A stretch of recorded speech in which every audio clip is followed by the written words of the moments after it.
हरियाणा प्रदेश की जनता का विश्वास मनोहर लाल जी की सरकार की तरफ बढ़ा है, कम नहीं हुआ है। आप नारायण विधानसभा से जो विधायक रहे हैं, अब जो है उच्चतर से सांसद रहे हैं, एक राजकुमार सैनी जी आपकी विधानसभा से रहे हैं, आपके एक तरह सांसद रहे हैं, जैसे चुनाव लड़ रहे हैं, उनका यहाँ क्या रहेगा आपके हिसाब से, क्या आपको लगता है? देखिए, ये लोकतंत्र है। लोकतंत्र के अंदर हर व्यक्ति को अपनी बात कहने का अधिकार है, परंतु मैं ये कहना चाहता हूँ कि वो व्यक्ति कभी कहीं से चुनाव लड़ता है, कभी कहीं से लड़ता है, अपने आप ही लड़ता है, किसी और को शायद मौका नहीं देता। सैनी साहब, धर्मपाल वर्मा जी, आप एक हफ्ते से विधानसभा क्षेत्र में घूम रहे हैं। लोग ये जानना चाहते हैं कि जो आपके सहयोगी जननायक जनता पार्टी के लोग हैं, उनके वोटर्स हैं, उनकी क्या स्थिति है? क्या वो समन्वय में वोट देना चाहते हैं, दे रहे हैं या नहीं? ये आपने देखा हुआ है। देखिए, मैं गांव के अंदर जा रहा हूं, जैसा मैंने कहा है कि पिछले लगभग 7-8 दिनों से गांव के अंदर जाना हो रहा है, और जो मेरे कार्यक्रम होते हैं उसके अंदर ज्वाइंट भारतीय जनता पार्टी और जननायक जनता पार्टी दोनों के कार्यकर्ता मिलकर के गांव के लोगों का सामूहिक रूप से कार्यक्रम हो रहा है।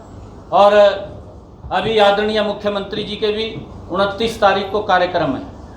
29 तारीख को आदरणीय मुख्यमंत्री जी बड़ौदा हलके में रहेंगे।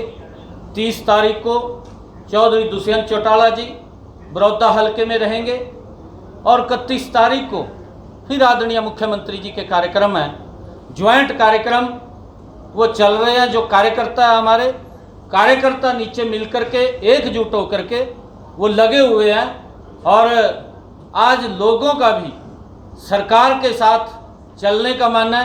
उनकी एक ही सोच है कि हमने विकास की गति को और तेज करना है, और मिलकर के दोनों हमारे भाजपा और जजपा के कार्यकर्ता बड़ी मजबूती से नीचे बूथ के ऊपर चुनाव लड़ रहे हैं, और लोगों को वो मिलकर के उनको सरकार की नीतियों के बारे में बता रहे हैं कि जो सरकार हरियाणा प्रदेश को बड़ी तेजी से मजबूती से आगे बढ़ाने में लगी हुई है, और बड़ौदा भी उसमें पीछे ना रहे, बड़ौदा का भी विकास तेजी से हो, उसके लिए सभी हमारे कार्यकर्ता मजबूती से लगे हुए हैं। सैनी साहब, आपकी पार्टी और मुख्यमंत्री कंबाइंड दोनों, सैनी साहब, दोनों को कंबाइंड है।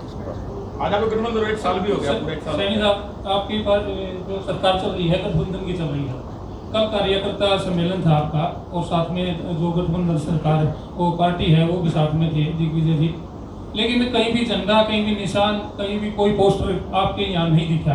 सबका साथ, सबका विकास आप बात करके हो। नहीं, आप पीछे मेरे देखेंगे, इसके ऊपर भी आप देख रहे हैं। गांव के अंदर अगर आप लोग जाएंगे, गांव में भी दोनों झंडे वहां पर हैं। और एक और मैं आप लोगों की जानकारी में लगा दूं कि आदरणीय मुख्यमंत्री जी और दुष्यंत चौटाला जी दोनों का ज्वाइंट कार्यक्रम 31 तारीख को है। दोनों बड़ौदा हलके के अंदर ज्वाइंट कार्यक्रम है। 5 गाँव का उनका दौरा है वो, क्योंकि सारा का सारा शेड्यूल आप लोगों के बीच में बाद में आ जाएगा।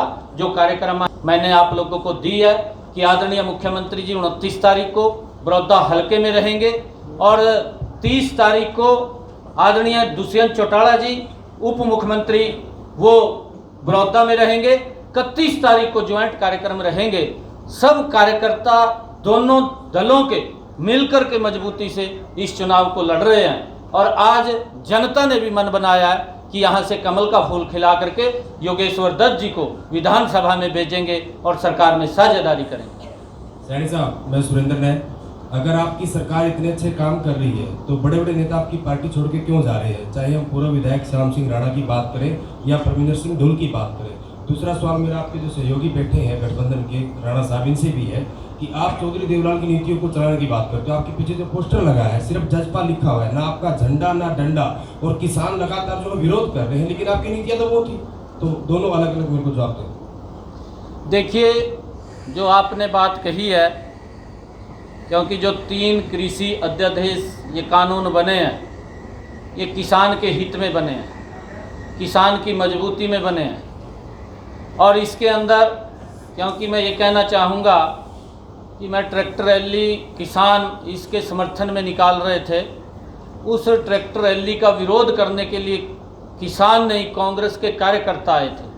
किसान कांग्रेसी भी हो सकता है, किसान बीजेपी का भी हो सकता है, किसान जजपा का भी हो सकता है, किसान इनेलो का भी हो सकता है। किसान हर जगह होता है, परंतु जो मैंने देखा है वो दुर्भाग्यपूर्ण है। ये लोकतंत्र है। इस लोकतंत्र के अंदर हर व्यक्ति को अपनी बात कहने का अधिकार है, चाहे वो सत्ता पक्ष है, चाहे वो विपक्ष है। विपक्ष भी अपनी बात जनता के बीच में लेकर के जाता है, पक्ष भी अपना पक्ष जनता के बीच में रखता है। परंतु जिस प्रकार से यात्रा को रोक करके कांग्रेस के लोगों ने वहाँ हुड़दंग मचाया है, वो निंदनीय है। और मैं ये कहना आपको चाहता हूँ, क्योंकि जो ये कानून है ये आदरणीय नरेंद्र मोदी जी ने किसान की मजबूती के लिए बनाए हैं, किसान की आय दुगनी हो उसके लिए बनाए हैं।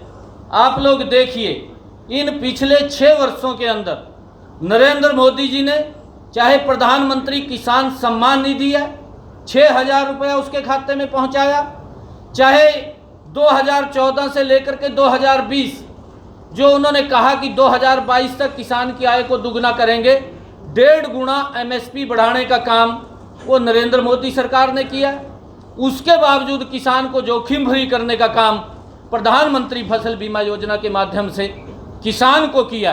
आप लोग इसका भी आंकलन कर लीजिए कि पिछले वर्षों में, क्योंकि प्राकृतिक आपदा आती है, कभी नहीं भी आती, परंतु कोई बीमारी भी आ जाती है, किसान का फसल खराबा हो जाता है, और उस स्थिति के अंदर जो मुआवजा 2014 से लेकर के 2020 के बीच में इन 6 वर्षों के अंदर मनोहर लाल जी की सरकार ने किसान को दिया है, आप पिछला भी आंकलन कर लीजिए और आप किसानों को भी बताइए कि उनकी सरकार में, चाहे भूपेंद्र हुड्डा की सरकार रही है, चाहे इनेलो की सरकार रही है, कितना मुआवजा किसान को दिया है, जितना मुआवजा मनोहर लाल जी की सरकार ने। और अब ये जो दूसरी भारतीय जनता पार्टी गठबंधन की सरकार है, इन्होंने जितना मुआवजा दिया, इतना मुआवजा पूर्व की सरकारों में कभी नहीं दिया गया किसान को जितना अब दिया। आपका धन्यवाद सैनी साहब, लेकिन मेरा सवाल ये नहीं जिसका आपने जवाब दिया। मेरा सवाल ये था, जो बड़े नेता आपकी पार्टी को छोड़कर जा रहे हैं, उसका आप क्या कारण मानते हैं? देखिए, उनका कोई कारण नहीं है। जैसे श्याम सिंह राणा, उसकी कोई अपनी ग्रीवेंसिस हो सकती है। पार्टी ने उनको सम्मान दिया, उनको जिलाध्यक्ष बनाया, उनको विधायक का टिकट दिया, उनको विधायक बनाया, विधायक बनाने के बाद उनको चीफ पार्लियामेंट्री सेक्रेटरी बनाया। अगर कोई कारण हो सकता है, क्योंकि पार्टी है, दल है इतना बड़ा, किसी कारण से टिकट नहीं मिली तो उसकी अपनी ग्रीवेंसिस है। और क्योंकि परमिंदर ढुल तो आपको मालूम ही है, आपके पड़ोसी हैं यहाँ से, आप उनसे भी ज़्यादा पूछ सकते हैं, क्योंकि वो टिकाऊ नहीं है। सर्वप्रथम आप सभी साथियों को और आपके द्वारा समस्त हरियाणा वासियों को विजयदशमी की शुभकामनाएं, पूरे जननायक जनता पार्टी परिवार की तरफ से और गठबंधन की तरफ से भी। देखिए, जो आपने सवाल पूछे, आपके सवाल का वाजिब जवाब मैं देना चाहूँगा। पहला आपका सवाल था कि आपके निशान और आपकी गठबंधन का समन्वय क्यों नहीं दिख रहा। आप अगर जो कहीं भी गांव में जाएंगे, हो सकता है यहाँ आप लोगों को ना दिखे, ये हमारे दोनों पार्टियों के जो सीनियर नेता उन्होंने डिसाइड किया कि क्योंकि एक ही प्रत्याशी को चुनाव लड़ना था, इसलिए कमल के निशान पर हम चुनाव लड़ेंगे। और दोनों पार्टियों की सहमति से ही योगेश्वर दत्त को उसमें प्रत्याशी बनाया गया है। पैनल में पूरा बनाया गया, जिसकी अब चर्चा करनी व्यर्थ होगी, जिसमें जेजेपी से भी जो हमारे टिकटार्थी थे वो भी थे और बीजेपी के भी बाकी साथी भी थे। एक प्रॉपर पैनल पे छटनी करके योगेश्वर जी को ये टिकट दी गई है। रही बात चौधरी देवीलाल की नीतियों की, तो मैं आपको एक उदाहरण देना चाहूँगा कि जब भी बीजेपी और चौधरी देवीलाल की नीतियों में विश्वास रखने वाली पार्टी, चाहे वो इनेलो हो, चाहे वो समता पार्टी हो, या पहले जब भी कोई सरकार बनी है, वो बीजेपी और चौधरी देवीलाल की नीतियों से हरियाणा में बनाई गई है। और चौधरी देवीलाल की नीतियों से जो भी सरकारें, जब भी कोई नई व्यवस्था बनती है इस देश में और प्रदेश में, कोई भी नई व्यवस्था है, चाहे वो बुढ़ापा पेंशन है, चाहे वो आप वेट का चर्चा करें, चाहे गरीब मजदूर के लिए कन्यादान की व्यवस्था करना उनकी बेटियों की शादी में, चाहे किसी गरीब मजदूर के लिए, पिछड़ी जातियों के लिए, हरिजन जातियों के लिए, नंबरदार का, उनके लिए कोई रिजर्वेशन किसी भी तरीके की, वो चौधरी देवीलाल और बीजेपी ने मिलकर बनाई है और उनको लागू किया है। जब भी कोई नया सिस्टम, जब भी कोई नई व्यवस्था की जाती है तो उसकी एक बार चर्चा होती है और विपक्ष उसको मुद्दा बनाने की कोशिश करता है। मैं आप लोगों को विश्वास दिलाता हूं, अगर आप ग्राउंड पर जाकर रिपोर्टिंग करेंगे, अगर जो आप वहां जाकर देखेंगे तो पूरे समन्वय से एकजुट होकर आज जननायक जनता पार्टी और बीजेपी के सभी कार्यकर्ता एकजुट होकर इस चुनाव में लड़े हैं और मैं विश्वास दिलाता हूं कि ये चुनाव आज जननायक जनता पार्टी और बीजेपी के इस गठबंधन की सरकार की जो नीतियां हैं, इन्होंने जो आज व्यवस्थाएं बनाई हैं, इन्होंने जो लोगों को सुविधाएं दी हैं, जो जनता के हित के कार्य किए हैं, ये उनकी जीत होगी और योगेश्वर दत्त जी यहाँ से भारी बहुमत से विजयी होंगे। क्वेश्चन आपके दो रहेंगे, लेकिन पहला क्वेश्चन मेरा आपके जो प्रेस कॉन्फ्रेंस में आपने ब्रीफ दिया उसके बारे में है। आपने कहा बड़ौदा के अंदर 2 कॉलेजेस हमने दिए हैं, एक बड़ौदा के अंदर, एक बैसवाल गांव के अंदर। दोनों को पहली बात तो ये दोनों गांव के अंदर 6000 से अधिक मत हैं। बड़ौदा के अंदर 9200 मत हैं, तो वही 7200 मत बैसवाल गाँव के अंदर है। दोनों गाँव के अंदर न तो कोई बिल्डिंग है, न कोई टीचर है, न कोई वहाँ पर कलरक है। 6 एडमिशन तो बड़ौदा के अंदर हुए हैं और 12 एडमिशन बैसवाल गांव के अंदर हुए हैं। अंत में जब इलेक्शन चला जाएगा उसके बाद ये कहकर उसको बंद कर दिया जाएगा कि यहाँ पर बच्चे नहीं आ रहे हैं। अगर वही मुड़लाना और कथुरा पर आते हुए कितना प्रभाव रहता? देखिए, जो आपने बात की है, ये सिस्टम होता है, उसको आप भी जानते हैं, क्योंकि जो अनाउंसमेंट हुई है उसके बाद उसकी बिल्डिंग भी बन रही है। बड़ौदा के अंदर तो बिल्डिंग तैयार भी हो गई है, वहाँ बच्चों का एडमिशन भी हो गया। और देखिए, बच्चे आ रहे हैं, शुरुआती है, बच्चे आ रहे हैं, अभी शुरुआत है उसकी।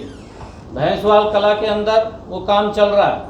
यूनिवर्सिटी की अनाउंसमेंट हुई है बुटाना के अंदर, और आईएमटी की घोषणा आदरणीय मुख्यमंत्री जी ने की है, यहाँ पर आईएमटी बनेगा। 2 नेशनल हाईवे इस बड़ौदा को टच करेंगे। क्या भी विकास के मामले में पीछे न रहे, इसका विकास तेजी से हो, उसके लिए हमारी सरकार कटिबद्ध है। और लोग सरकार के अंदर साझेदारी चाहते हैं। लोगों ने आज मन बनाया है कि आज जो हमारा गठबंधन का प्रत्याशी है योगेश्वर दत्त, भाजपा और जजपा का, उसको भारी बहुमत से जिता करके वो विधानसभा में भेजने का मन यहाँ की बड़ौदा की जनता ने बनाया और विकास को और गति देंगे।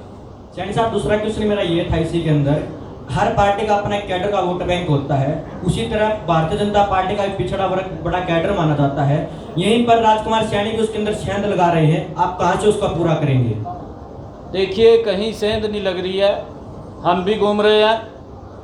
लोग ये बात, इस बात का मन बना चुके हैं कि अगर यहाँ से वो किसी और को वोट देते हैं तो खराब करने वाली स्थिति है, क्योंकि सरकार मनोहर लाल जी और दुष्यंत चौटाला जी के नेतृत्व में चल रही है। आज लोग सरकार में साझेदारी बनना चाहते हैं, लोग आज सरकार के साथ चलना चाहते हैं, अपने क्षेत्र का, अपने गांव का विकास करवाना चाहते हैं। आज जो आपने बात कही है कि राजकुमार सैनी उसमें सेंध लगा रहा, मैंने इसके बात का जिक्र पहले किया है कि वो तो ऐसा व्यक्ति है कि जहाँ देखा अपने आप जाकर खड़े हो जाओ, वहाँ कोई और व्यक्ति नहीं है क्या भी यहाँ से लड़ने वाला हो। पहले गोहाना से लड़ा, आपके सामने है, और अब जाकर के बड़ौदा से खड़ा हो गया। पहले कहीं और से चला गया था वो, उसने, क्योंकि जिस प्रकार से माहौल को खराब करने की कोशिश की जा रही है, लोग सब समझ रहे हैं। वो तो कहते हैं कि बीजेपी खरीद लेती है, इसलिए खुद खड़ा होना पड़ता है। ये तो उसी को पूछना है। सैनी साहब नमस्कार, मेरा नाम रोहित शर्मा है। अभी आपने कहा कि कोई किसान जजपा का है, कोई भाजपा का है, कोई नैलो का है, अलग अलग पार्टियों से आपने किसान को जोड़ दिया। वैसे तो जोड़ना नहीं चाहिए, किसान तो किसान होता है, किसी पार्टी का नहीं होता। और सेम डे सिरसा में एक कार्यक्रम रखा था इनेलो ने किसानों को लेकर, और उसी दिन कांग्रेस का भी एक बड़ा कार्यक्रम था, और उसी दिन दुष्यंत चौटाला के घर का घेराव हो गया। वहाँ पे कौन सी पार्टी का किसान पहुँचा? देखिए, आपने जो ये कहा है भी किसान को पार्टी के साथ जोड़ दिया, मैंने किसान को पार्टी के नहीं साथ जोड़ा। किसान किसान है। मैंने ये कहा है कि कोई किसान जजपा में भी हो सकता है, कोई किसान बीजेपी में भी हो सकता है, कोई किसान कांग्रेस में भी हो सकता है। मैंने ये बात कही है। मैंने ये नहीं कहा कि किसान पार्टी के साथ जुड़ा है। हर व्यक्ति किसी न किसी दल में कहीं ना कहीं कोई किसी की आस्था हो सकती है, वो उसके साथ जुड़ा हो सकता है। परंतु जिस प्रकार से इन बिलों का विरोध किया गया वो कांग्रेस के द्वारा किया गया और कांग्रेस द्वारा सुनियोजित तरीके से किया गया। लोगों को भ्रम में डाला गया। किसान को इसके बारे में अवगत कराना चाहिए। प्रधानमंत्री फसल बीमा योजना आई, उसके बारे में भ्रम में डाल दिया। सीए का मुद्दा आदरणीय प्रधानमंत्री जी ने सिटीजनशिप अमेंडमेंट बिल लेकर के आए। पूरे देश के अंदर लोगों को गुमराह करने का काम कांग्रेस के लोगों ने किया। जो देश के हित में है, देश की जो समस्याएं हैं, उन समस्याओं का अगर समाधान हो रहा है और कांग्रेस उसके अंदर भी राजनीति देखती है। किसान राजनीति का अड्डा नहीं है, किसान की आय का सवाल था। ये प्रधानमंत्री जी ने कहा कि आप लोकसभा के पटल पर चर्चा करें। तो जब ये बिल आया था, परंतु वहाँ उन लोगों ने चर्चा नहीं की। किसान में आके झूठ बोल दिया कि आपकी मंडी खत्म हो रही है, आपका एमएसपी खत्म हो रहा है। किसान भोला है, उनकी बातों में आ गया भ्रम है। कोरोना जैसा वैश्विक संकट था, उसके कारण थोड़ी सी दिक्कत आई है। परंतु हम गाँव के अंदर जा रहे हैं, किसी किसान के अंदर भी किसी प्रकार की कोई भ्रम नहीं है, वो सब समझ रहे हैं। 1.5 साल बाद किसानों की आय दुगनी हो जाएगी, 2022 में दुगनी हो जाएगी। बिल्कुल, ये प्रधानमंत्री जी ने कहा है, मैंने कहा भी है कि इन 6 वर्षों के अंदर प्रधानमंत्री जी ने 1.5 गुना उनकी आय बढ़ाने का काम किया है और 2022 तक उनकी आय को दुगना करेंगे। एमएसपी को लेकर नहीं, आवाज चली जाएगी। एमएसपी को लेकर आप पंजाब सरकार की बात करें या राजस्थान सरकार की बात करें, उन्होंने गारंटी दे दी, तो आप भी गारंटी क्यों नहीं दे देते? उसमें दिक्कत कहाँ आ रही है? देखिए, मैं ये कहना चाहूँगा कि जो पंजाब सरकार ने ये कहा है, उसने किसान को उलझाने का काम किया है, किसान को कमज़ोर करने का काम किया है। पंजाब सरकार ने जो उन्होंने अपना एक एक्ट बनाया है, ये शब्द लिखना चाहिए था, उन्होंने ये नहीं लिखना चाहिए था। अभी अगर कोई एमएसपी से कम पे खरीदेगा उसको 3 साल की सज़ा होगी, ये बात उन्होंने कही है। कैप्टन अमरिंदर ने, राहुल गांधी भी पंजाब में गए, हरियाणा में भी आए। मैं राहुल गांधी को भी ये बात कहना चाहता हूँ कि अपनी पंजाब सरकार को एक बात कहें कि ये ना कहें भी कोई एमएसपी से कम खरीदेगा उसको 3 साल की सजा है। ये लिखे कि किसान की एमएसपी के ऊपर पंजाब सरकार खरीदेगी। हरियाणा के अंदर मनोहर लाल जी किसान का बाजरा एमएसपी पे खरीद रहे हैं, किसान का कपास एमएसपी पे खरीद रहे हैं, किसान की सरसों एमएसपी पे खरीद रहे हैं, किसान की सूरजमुखी एमएसपी पे खरीद रहे हैं, किसान की दालें एमएसपी पे खरीद रहे हैं। राहुल गांधी को नजर नहीं आ रहा कि पंजाब के मुख्यमंत्री को बोले जहां पर कांग्रेस की सरकार है या राजस्थान में कांग्रेस की सरकार है कि वो भी किसान के इस फसल को एमएसपी पे खरीदे, किसान को गुमराह मत करें।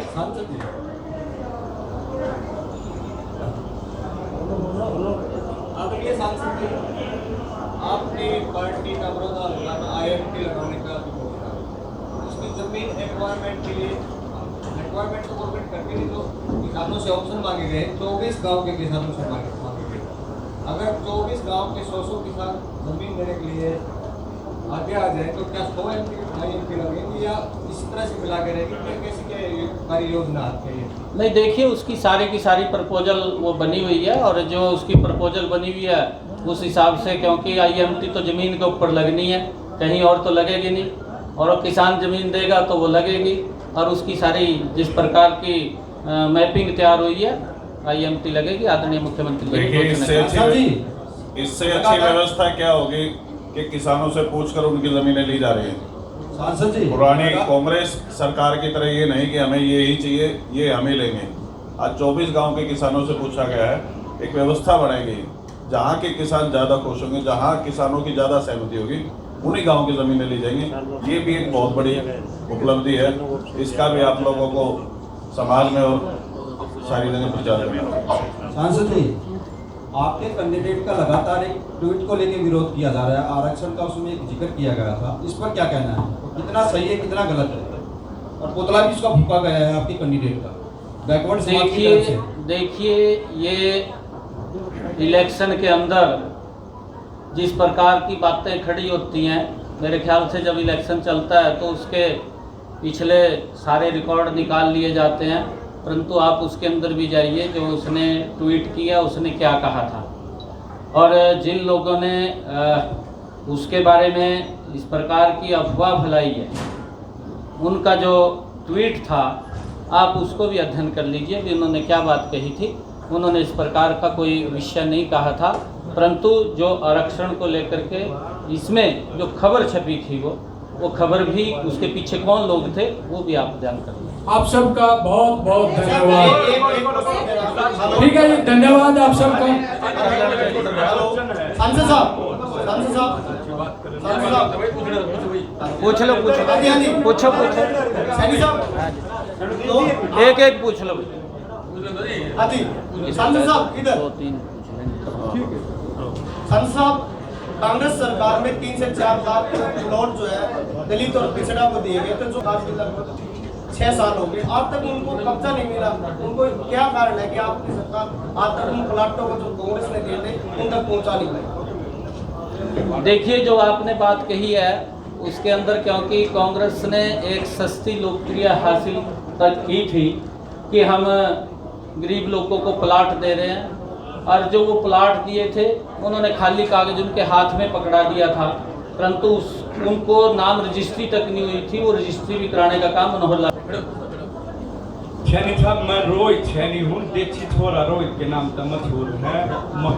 मैं आपसे एक बात कहना चाहूँ, और एक सुमित राणा का सवाल है, दोनों तक मेरा ये सवाल है। आप ये कह रहे हैं कि किसान कांग्रेस पार्टी में भी है, इनेलो में भी है, जसपा का भी है, बीजेपी का भी है। किसान को जो उनकी कीमत है, उनका जो पसीना जो खेती वो कर रहे हैं, जो वह पकाओ हमारे खातिर, उनको वही कीमत है जो उनका पसीना भाव है, वो पसीने की उनको कीमत मिल जाए तो वो किसान किसी पार्टी में ज्वाइन नहीं करें, वह किसान ही रहेंगे, वह नेता बनने की कोशिश नहीं करें। देखिए, मैं यही बात कह रहा हूँ कि किसान की आय का बढ़ाने का अगर किसी ने उसका अपना सिस्टम खड़ा किया है तो नरेंद्र मोदी है। नहीं, आज से पहले तो किसान के नाम के ऊपर राजनीति होती रही है, किसान को गुमराह किया गया, परंतु आप लोग, मैंने इस बात की चर्चा की है कि 2014 के पहले का भी एमएसपी देख लीजिए और 2014 के बाद का भी एमएसपी देख लीजिए, कितना बढ़ाया। किसान को मजबूत करने का काम नरेंद्र मोदी ने किया है, किसान के नाम की राजनीति नहीं की, किसान को मजबूत किया है। आप उसका भी आंकलन कर लीजिए। एक सुमित राणा से सवाल है मेरा। सुमित राणा कह रहे हैं, एक सवाल पूछ लो, बस एक सवाल पूछ लो। सुमित राणा का सर यही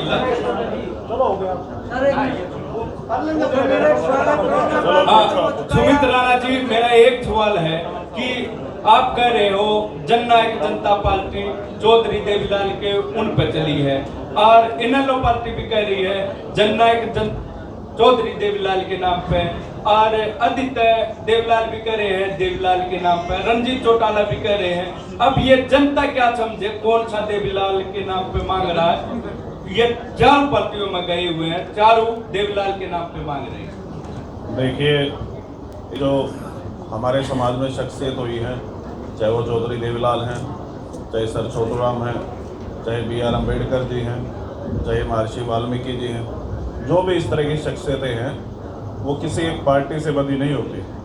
वो तो पार्टी को देखनी है कि उन्हें किसकी विचारधारा को आगे बढ़ाना है। चाहे वो अभय सिंह जी कहें, चाहे आदित्य जी कहें, चाहे रणजीत जी कहें, एक वो पारिवारिक के नाते वो अलग बात है। लेकिन जनता इस बात को जानती है कि अगर चौधरी देवीलाल की नीतियों को, चौधरी देवीलाल की नीतियों का विस्तार, चौधरी देवीलाल को एक इंस्टीट्यूट कोई मानता है और उनका सच्चे पच्चनों में कोई चलता है तो जननायक जनता पार्टी है। जनता आज इस भ्रम में नहीं है कि चौधरी देवीलाल को कौन कौन यूज़ करता है। जनता पार्टी जब किसी ऐसे कांग्रेस के जो पुराने नेता है उनकी कोई ऐसी मुख्य तिथि आती तो उन्हें भी नमन करती है।